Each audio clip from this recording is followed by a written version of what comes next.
یا ایھا الذین آمنوا اجتنبوا کثیرا من الظن، اے ایمان والو زیادہ زن سے بچو، اور مراد یہاں پر کیا ہے؟ زیادہ سوء زن سے بچو۔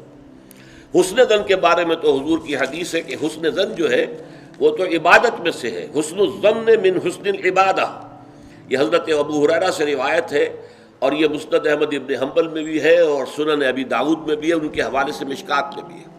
اس اعتبار سے حسن زن تو مسلمان کا وصف ہے، سب سے حسن زن رکھو، الا یہ کہ کوئی شخص ثابت کر دے کہ میں حسن زن کے قابل نہیں ہوں، پھر آئندہ کے لیے محتاط رہیے آپ۔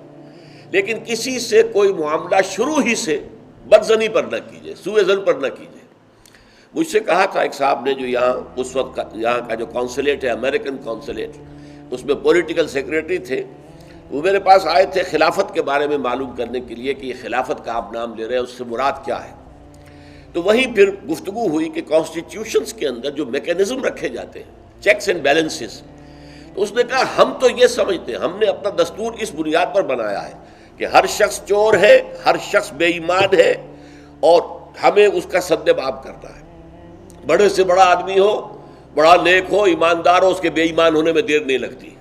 لہذا ہم نے تو اپنا دستور بنایا ہے کہ ہر جگہ پر چیکس ہوں، بیلنسز ہوں، اور کہیں بھی اختیار جو ہے اتنا نہ ہو جائے کہ کوئی شخص اگر بگڑ جائے تو اس کے ہاتھوں جو ہے وہ قوم کی اور ملک کی اور پوری ریاست کی مٹی پلید ہو جائے۔ یہ اسلامی اصول نہیں ہے۔ اسلامی اصول یہ ہے ابتداءً آپ کا معاملہ کسی سے بھی ہو حسن زن کی بنیاد پر ہوگا، لیکن یہ کہ اگر اس نے آپ کے حسن زن کو زخم پہنچائی، ٹھیس پہنچائی، ثابت کر دیا کہ میں حسن زن کے قابل نہیں ہوں، تو اب آپ سوء زن معاملہ کر سکتے ہیں۔ الحزم فی سوء الظن، یہ کہاوت ہے۔ احتیاط اسی میں ہے کہ سوء ظن سے کام لیا جائے، اس لیے کہ آدمی بچنا چاہتا ہے، لیکن جیسا کہ میں نے عرض کیا ابتدا کرنا سوء ظن سے یہ اسلام میں پسندیدہ نہیں ہے۔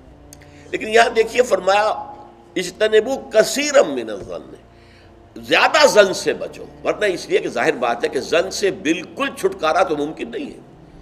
پچھلی نشست میں ایک صاحب نے سوال کیا تھا کہ شک میں اور ظن میں کیا فرق ہے؟ شک یہی ہے کہ ایک انسان کے بارے میں انسان سوچے کہ کہیں یہ کام نہ کر بیٹھے، میں اعتماد تو کر رہا ہوں، کہیں یہ میرے اس اعتماد کو ٹھیس نہ پہنچائے۔ اور سوء ظن جو ہے وہ یہ ہے کہ انسان جو ہے بغیر کسی اسباب کے، بغیر کسی عوامل کے، کوئی سرکمسٹانشل ایویڈنس نہیں ہے اور خام خواہ کسی کے بارے میں برا ظن قائم کر کے بیٹھ جائے۔ وہ گویا کہ فیصلہ ہوتا ہے، سوء ظن جو ہے وہ فیصلہ ہو جاتا ہے کہ مجھے اس شخص کے ساتھ معاملہ سوء ظن کے ساتھ کرنا ہے، یہ نہیں۔ البتہ شک کا پیدا ہو جانا یہ کوئی بری بات نہیں ہے، انسان ذرا سا احتیاط کا پہلو ملحوظ رکھ لے۔ تو فرمایا یا ایھا الذین آمنوا اجتنبوا کثیرا من الظن ان بعض الظن اثم، یقیناً بہت سے ظن گناہ کے درجے میں آ جاتے ہیں۔ آپ نے ایک شخص کے بارے میں رائے قائم کر لی، یہ برا آدمی ہے، یہ غلط آدمی ہے، یہ تو میرے درپے ہے، میرا دشمنی ہے، میری جڑ کاٹتا ہی رہتا ہے، حالانکہ ایسا نہیں ہے۔ نتیجہ کیا ہوگا؟ آپ کا طرز عمل اپنے سوء ظن کی بنیاد پر ہو جائے گا۔ ہر وقت جو ہے آپ کے طرز عمل سے ظاہر ہوگا وہ سارا آپ کے اندر جو بھرا ہوا مواد ہے، اور اس سے ہو سکتا ہے وہ دوسرے شخص کی خامخواہ دل شکنی ہو، اس کے احساسات مجروح ہوں، اور تمہارے حصے میں اللہ کی طرف سے، اللہ کی جانب سے اعمال نامے میں گناہ کا اندراج ہو جائے کہ ایک شخص کے خلاف خامخواہ اس نے سوء ظن کیا، جبکہ اس کے لیے کوئی آثار نہیں تھے، اس کے لیے کوئی بنیاد نہیں تھی۔ تو ان بعض الظن اثم، بعض ظن جو ہے وہ تو گناہ کے درجے کو پہنچ جاتے ہیں۔